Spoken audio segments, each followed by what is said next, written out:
Hello, my name's Sam Barker. I am pretty fond of bed, and let's get on with the show. Firstly, I'd like to apologise for there not being a video last week. It has been exam period for us students, so it has been pretty busy. But good news, from now on there will be a video every week for the rest of the year, or at least until the next exam period. So just a disclaimer before we start properly, for this video and all future videos I won't be able to show any video of the Premier League, but I will put links up. I'll put them up relating to whatever it is that I'm talking about.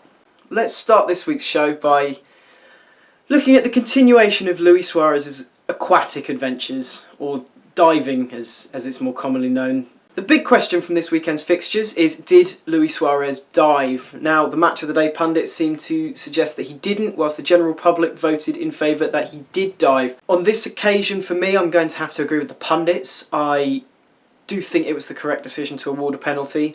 Obviously Suarez made a bit of a meal of it, but there was contact. Guzan did come rushing out and he didn't get any of the ball.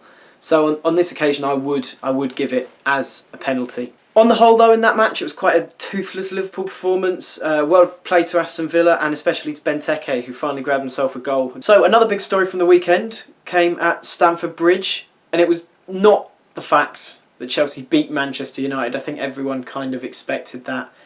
It was the fact that Samuel Eto'o actually managed to score a hat-trick. It wasn't the world's best hat-trick by any stretch of the imagination, but you know, 3 goals is 3 goals.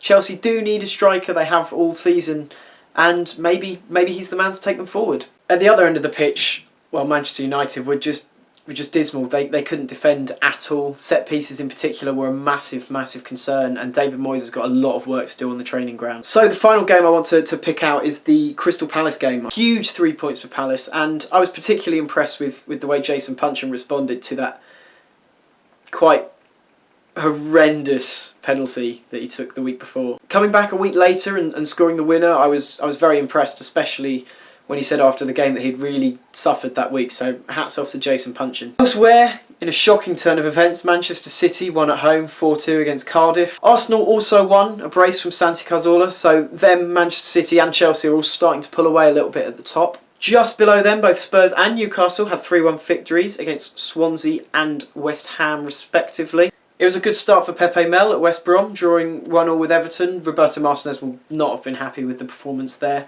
And there was also a draw for Sunderland against Southampton, coming from a pretty impressive display from Sunderland once they started playing, about 45 minutes into the match. And finally, Norwich scored a late winner to beat Hull 1-0. That result means that the bottom 11 sides are only separated by 6 points. Quite frankly, the relegation dogfight is closer than Sir Alex Ferguson is to throttling David Moyes. My individual player performance of the weekend would definitely have to go to Jack Butland, purely for a spectacular triple save that he made in the match against Palace. It honestly would not surprise me if he keeps playing regularly and keeps proving himself, if he's on that plane out to Brazil. And my pick for goal of the weekend would probably have to be Dejan Lovren's. For a centre-back, it was a quite spectacular first-time volley from the corner. So yeah, I'm gonna give it to him. If you guys disagreed with my player or goal of the weekend, then comment below who you think it should have been. Oh, the sun's come out. That'll mess with the lighting. After the last video, I asked you guys to send in your comments, and some of you did. Rob Schofield asked what I thought about Roger Johnson's defending in the West Ham match. I feel a little bit sorry for him. It was his debut, and had he made a tackle and it gone wrong, he probably would have been sent off, and that's really not what you want to do on your debut. That said, I do think that by the time he'd got to the D, he really should have put in a tackle, because there were players around him to cover. So yeah, it's awful defending, quite frankly. Now, I was also set a challenge by Tom Wardle. After the last episode's bloopers, he asked if I could pronounce difficult footballers' names. This then led to a large number of people I know Googling the most ridiculous names in football. So I'm now going to have a crack at trying some of those. Okay then, so I've got the list here. So we've got Anatoly Timochuk, Anzi Muklashkala, Cesar Azpilicueta, Onion Vukojevic, Yevon Konoplyanka, Simi Simi Vasalyko? Yeah. Premslaw Titan? Something like that. Gregor's Wojtkowiak? Wojtkowiak. Jakub Wozniak.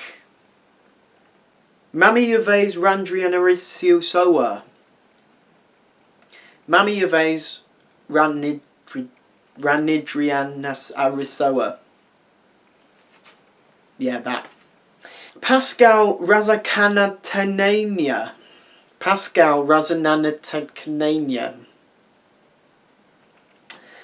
And Stephen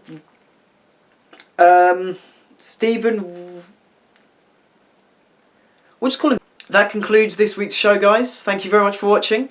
Next week will be a transfer window special. So I'm going to ask you guys, what do you think have been the signings of the season so far? Both the best and the worst. Comment below on Facebook or tweet me or whatever you fancy doing. If you like this video, please give it a thumbs up. If you really liked it, subscribe. Please comment. I'd love to see all your comments and read and comment on your comments and all that stuff.